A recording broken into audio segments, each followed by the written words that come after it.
Hello student. So yesterday I sent you a beautiful story about the village of Palampur. So we shall discuss about this topic some important note which I sent you yesterday. So first introduction. Palampur is a small village and well connected with our neighboring village and the town like a Raiganj. तो पालमपुर जगह छोटा सा ऐसा गांव है जो छोटे छोटे जो उसके पड़ोसी गांव हैं उनसे जुड़ा हुआ है और जिस तरह से गांव है उसका Raiganj. Bullocks cart and tongas और bogeys motorcycle jeep tractor trucks type of the vehicles transport the facilities are the available in the road of Palampur. तो आपने देखा होगा कि गांव में यदि आप ग्रामीण क्षेत्र से यदि आप बिलोंग करते हैं तो आपने देखा होगा कि गांव में बहुत सारे टांगे भी होते हैं और ये भी देखी तुमने आप लोगों ने ट्रक समझ सकता. इस गांव में सभी तरह के जो है ट्रांसपोर्टेशन अवेलेबल है. अब this village has 2 primary and 1 high school and also has primary health centre run by the government and 1 private dispensary.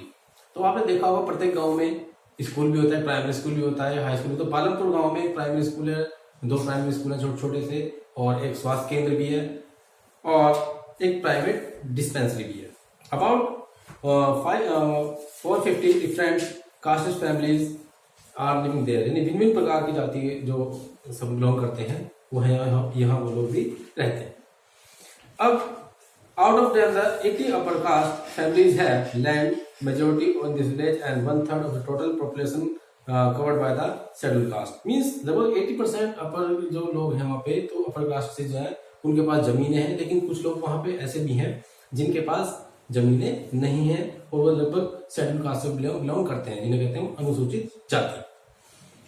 अब ऑर्गेनाइजेशन ऑफ प्रोडक्शन. अब संगठन उत्पादन करना किस तरह से. आपने देखा होगा गांव में सभी एक जैसी फसल नहीं उगाते हैं तो the goal of the organization is the product the goods and the service. Means तुमने देखा होगा कि जो उनका उद्देश्य है संगठन का भिन्न प्रकार का प्रोड्यूस यानी उत्पादन करना और सामान और सेवा. तो land labours and the capitals are the required for the production and naturals resources and fulfil the requirement of the land and water. देखिए मेन चीज जमीन मजदूर पूंजी सभी चीज की जरूरत होती है किसी भी प्रोडक्शन को करने के लिए, और जहां नेचुरल रिसोर्स भी जरूरी होते हैं जैसे तुमने देखा हो जमीन और पानी.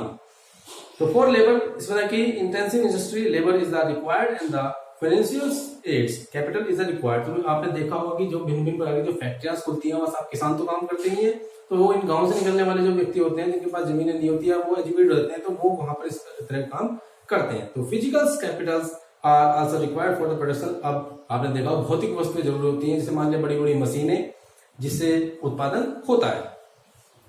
Working capital include the raw materials and money in hand and fix Capitals include the tools machines and building. Means आपने देखा होगा जब कोई चीज बनती है तो उसके लिए सबसे पहले कच्चे माल की जरूरत होती है और पैसा भी पूरा और फिक्स कैपिटल यानी पूरी पूंजी होनी चाहिए. Human capital.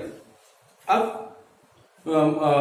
इस होता है कि means that labour is also required for the selling purpose. Means आपने देखा होगा कि हमेशा जब कोई वर्क होता है तो यहाँ भी ह्यूमन वर्क करता है. यानी आपने देखा होगा यदि किसी फैक्ट्री से कोई सामान निकलता है यानी कोई माल तैयार होता है तो उसकी जो मार्केटिंग भी होती है वो उसके लिए कौन जरूरत व्यक्ति की जरूरत पड़ती है. वो मतलब अपनी जो वस्तु है उसकी मार्केटिंग करता है.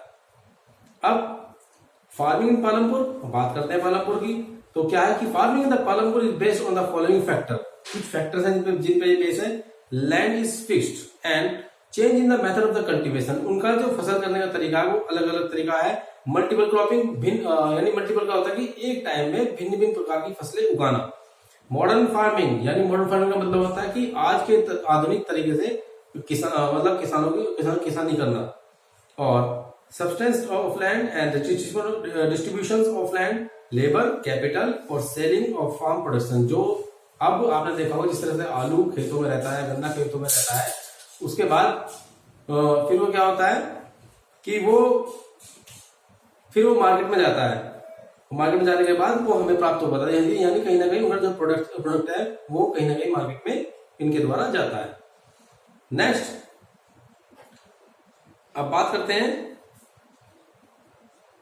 कि non farming activities in Palampur, कि जो जरूर मतलब ये जरूरी नहीं है कि सारा काम पालमपुर में फार्मिंग से, कुछ एक्टिविटीज ऐसी भी हैं जो विदाउट फार्मिंग में काम होता है। जैसे 25% of total population engage in the non farming activities in Palampur, जैसे स्मॉल स्केल मैन्युफैक्चरिंग, जैसे छोटे छोटे गाँव में भिन्न भिन्न लघु उद्योग या छोटे कुटीर उद्योग खुल जाते हैं। जैसे in Palampur small scale the manufacturing is the done basically in the work the carried out the home in the other field and the help of family labour, so labour is hired, मतलब कि रॉयरली means आपने देखा होगा कि जैसे कच्चा माल घर में आता है तो घर में महिलाएं तैयार करती हैं, उसके बाद उसको जो जहां से ऑर्डर है उसको पहुंचाती हैं, तो उसको नॉन फार्मिंग प्रोडक्शन भी हो जाता है। उसके बाद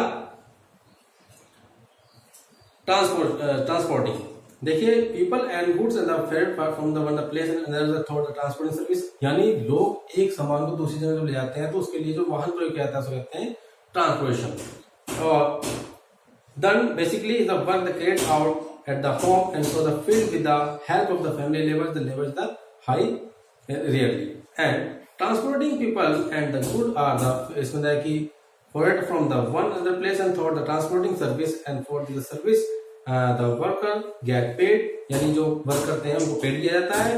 and in the Palampur and road also the matter of the transportation, और मेनली दूसरा वर्क क्या है, डेयरी भी सकता है। Dairy is measure the source of the earning money in the Palampur. Dairy यानी घरों में डेयरी पालन भी होता है जिसमें वो दूध बेचते हैं, उससे आगे घी बेच सकते हैं, कुछ भी मतलब इस तरह से उनका मनी का प्रोडक्शन होता है।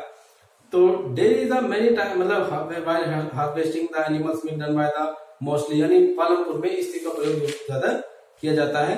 तो आज हम इसी विषय में बातें करेंगे, और अब बाकी बातें आपको, यानी यहाँ आज मैंने आपको जो हमारे इंपोर्टेंट नोट्स हैं इसके, उसके बारे में आपको एक्सप्लेन कर दिया है, और अब हम इसका होमवर्क करेंगे। Thank you.